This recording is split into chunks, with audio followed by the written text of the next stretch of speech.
국민의힘 상황 조금 짚어보도록 하겠습니다. 자, 국민의힘 혁신위를 띄우긴 했는데 혁신보다는 더 내분이 지금 치열해지고 있는 그런 상황인데요. 내부 파장과 관련한 상황 들어보시고 이야기 나눠보겠습니다. 물론 김문수 후보가 단일화를 하겠다는 얘기를 경선 과정부터 주장나게 했고, 네. 그리고 또 이제 그것만 가지고는 이제 이 필요적이 충분 조건이 아닌데, 이제 밖에 김문수 후보보다 지지율이 높게 나오는 후보가 있었단 말입니다. 그래서 이런 상황에서 이제 저희들이 단일화를 추진 안 할 수가 없었죠. 그리고 실제 우리 당원들 80% 이상 거의 90% 가까운 당원들이 이 단일화를 이뤄내야 된다 얘기를 했고, 그런 부분에서 저희들은 오히려 안 하는 게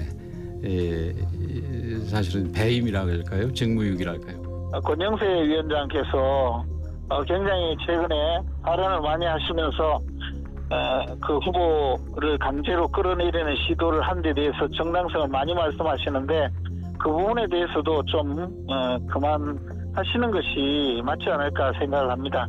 말씀하시는 내용이 모두 사실관계에 좀 부합하지 않는 부분도 저는 있는 것으로 확인을 하고 있습니다. 그래서 자꾸 논란을 일으키시는 것은 지금 당에 상처에 소금 뿌리는 그런 모습으로 보여질 수가 있다고 봅니다.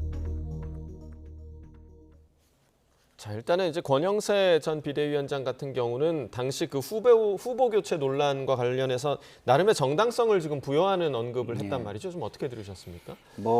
본인의 생각은 그럴 수 있죠. 그렇지만 또 지켜보는 사람들의 생각도 중요한 게 정치입니다. 근데 지켜보는 사람들의 생각, 특히 당원들의 생각이 전혀 달랐다는 측면에서 그게 당원 투표로 결과가 또 나온 거 아니겠습니까?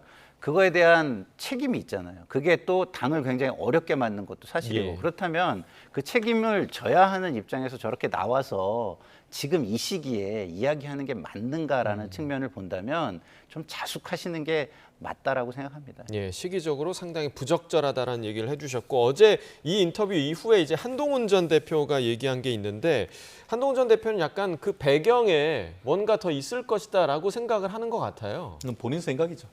그렇게 본인 생각하는 건 충분히 가능합니다.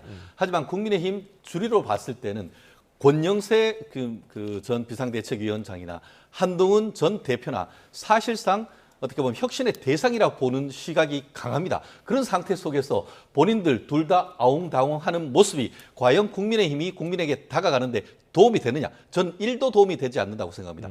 특별히 권영세 전 비대위원장 같은 경우에는 얼마 전 안철수 혁신위원장이 20분 만에 사퇴를 했을 때 가장 핵심이 뭐였죠? 이른바 쌍권총.